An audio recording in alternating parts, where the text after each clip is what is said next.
Balochistan assembly کے اجلاس میں مولانا ہدایت الرحمان نے سیکیورٹی اداروں پر اظہار خیال کرتے ہوئے کہا کہ بلوچستان ہمارا گھر ہے اور اس گھر کی حفاظت کے لیے ہم نے چوکیدار رکھے ہیں جس کو ہم تمام وسائل دیتے ہیں۔ 85 ارب لینے کے باوجود کیا ہمارا چوکیدار ناکام نہیں؟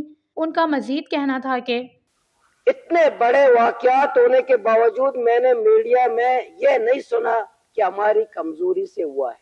کوئی ذمہ داری لینے کے لیے تیار بھی نہیں ہے کہ کس کی سیکورٹی لپس تھی، کس کی کمزوری تھی جس کی وجہ سے مستوں کے اسکول کے معصوم بچوں سے لے کر مصور کاکڑ تک ان کے قاتل، دہشت گرد، اغواکار کون ہے، کوئی ذمہ داری لینے کے لیے تیار نہیں ہے۔ لیکن سرفراز بگٹی میں قسم کھا کے کہتا ہوں ایوان میں سرفراز بگٹی کے پاس ایک تنکے کا اختیار نہیں ہے۔ ارنائی کے ڈی سی کو معطل کرنے سے پہلے اس کو معطل کیا جائے جس کے پاس اختیارات ہیں۔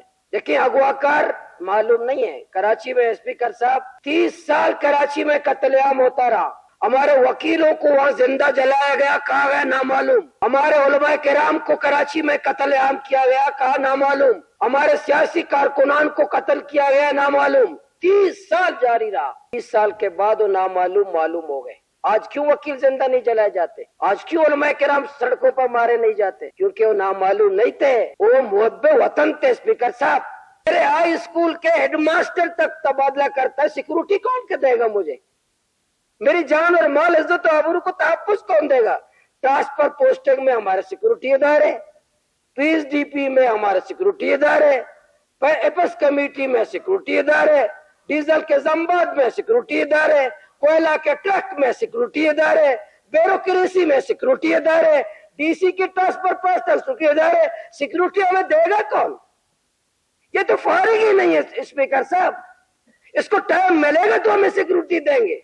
ان قاتلوں، دہشت گردوں، معصوم بچوں کا، اغواکاروں کا ذمہ دار اور سرپرست ایف سی ہے۔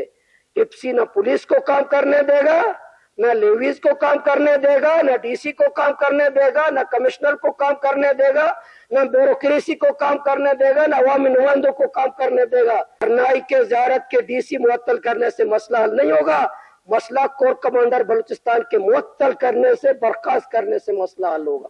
دوسری جانب صادق عمرانی نے مولانا ہدایت الرحمان کی تقریر کی شدید الفاظ میں مذمت کرتے ہوئے کہا کہ اگر مالک اچھا ہو تو چوکیدار اپنے فرائض بخوبی انجام دیتے ہیں۔ ریاستی ادارے اپنا کام بخوبی کر رہے ہیں۔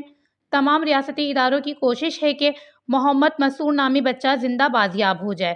مظاہرین کو اشتعال دلانا خیر خواہی نہیں ہے۔ انہوں نے مزید بتایا، وزیر اعلیٰ نے کل محمد مسعود نامی بچے کے والدین کو 2 گھنٹے سمجھایا ہے اور حقائق سے آگاہ کیا ہے۔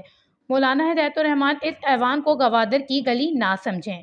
اس بات پر صادق عمرانی اور مولانا ہدایت الرحمان کے درمیان تلخ کلامی ہوئی اور مولانا ہدایت الرحمان کی جانب سے اداروں کے خلاف استعمال ہونے والے الفاظ کو کارروائی سے حذف کر دیا گیا، جس کے خلاف مولانا ہدایت الرحمان نے ایوان سے واک آؤٹ کیا۔ بعد اسمبلی کا اجلاس 22 نومبر تک ملتوی کر دیا گیا۔ وش نیوز، کوئٹہ، بلوچستان۔